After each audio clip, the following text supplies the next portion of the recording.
জয়পুরহাট জেলার পাঁচবিবি উপজেলার পশ্চিম কড়িয়া গ্রামে ঐতিহাসিক লকমা রাজবাড়ি অবস্থিত।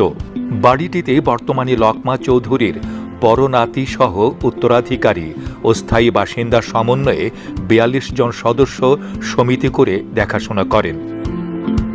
২০০ থেকে ৩০০ বছর পূর্বে বাড়িটি নির্মাণ হয় এবং বর্তমানে এখানে প্রায় ১৫ বিঘা জমি রয়েছে। উক্ত জমিতে বিভিন্ন শস্য উৎপাদনের পাশাপাশি ফল ও ফুলের বাগান দেখা যায়।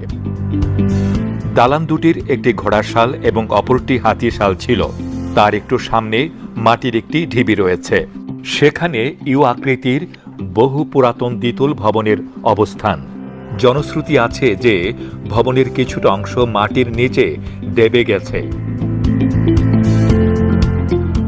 লকমা চৌধুরীর বাড়ির পূর্ব পার্শ্বে কর্মচারীর ঘর ও কবরস্থান রয়েছে। বর্তমানে রাজবাড়িটি সংস্কারের অভাবে ধ্বংস হতে চলেছে। এখনো প্রতিদিন অনেক লোক স্বচক্ষে রাজবাড়িটি দেখার জন্য আসেন।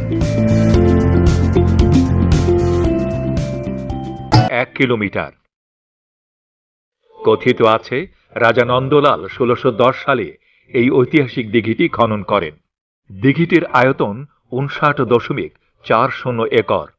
স্থানীয় জনগণের মতে দিঘিটি এক রাতের মধ্যে খনন করা হয়েছিল। শীতকালে দিঘিটিতে প্রচুর অতিথি পাখির আগমন ঘটে। প্রাকৃতিক সৌন্দর্যের জন্য বর্তমানে দিঘিটি পিকনিক স্পট হিসেবে ব্যাপক পরিচিতি লাভ করেছে।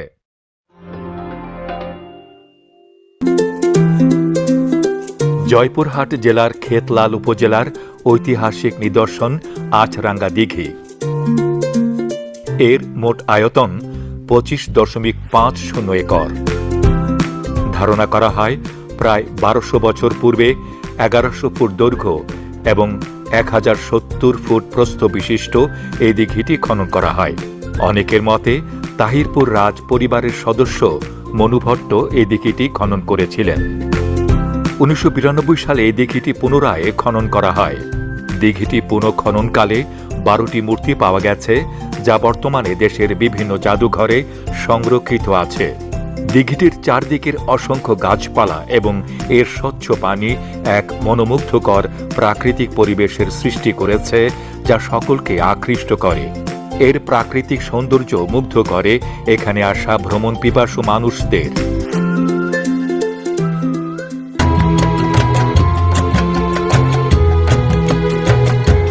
হিন্দা কসবা শাহী জামে মসজিদ বাংলাদেশের জয়পুরহাট জেলায় অবস্থিত ইসলামী স্থাপত্য শিল্পের ছোঁয়ায় নির্মিত অন্যতম মসজিদ। জয়পুরহাট শহর থেকে ১৫ কিলোমিটার দূরে খেতলাল উপজেলার বড়াইল ইউনিয়নের হিন্দা গ্রামে এই মসজিদটি অবস্থিত।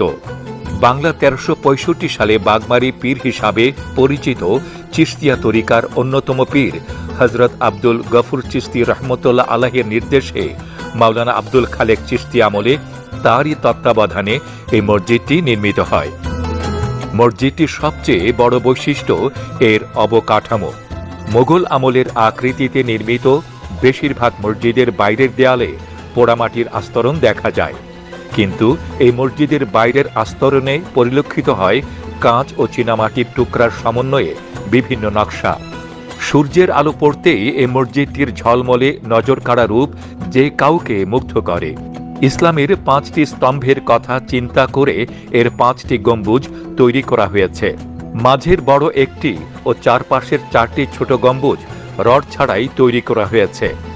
মসজিদের উত্তর পাশে ৪০ ফুট লম্বা মিনার রয়েছে। মিনারটির নিচে একটি ছোট কক্ষ আছে, যেখান থেকে আজানের ব্যবস্থা করা আছে। মিনারের উপরে মাইক স্থাপন করা আছে, যেখান থেকে আজানের ধ্বনি এলাকায় মুসল্লিদের নামাজের আহ্বান করা যায়। পূর্ব পাশে রয়েছে হযরত শাহ সুলতান বখতির ৪ জন শিষ্যের মাজার। মসজিদটির কাঁচ, চীনামাটির টুকরা ও মোজাইক করা দেয়ালে রয়েছে বিভিন্ন রকম নকশা, যা মোগল স্থাপত্য শিল্পের অনুকরণে করা হয়েছে।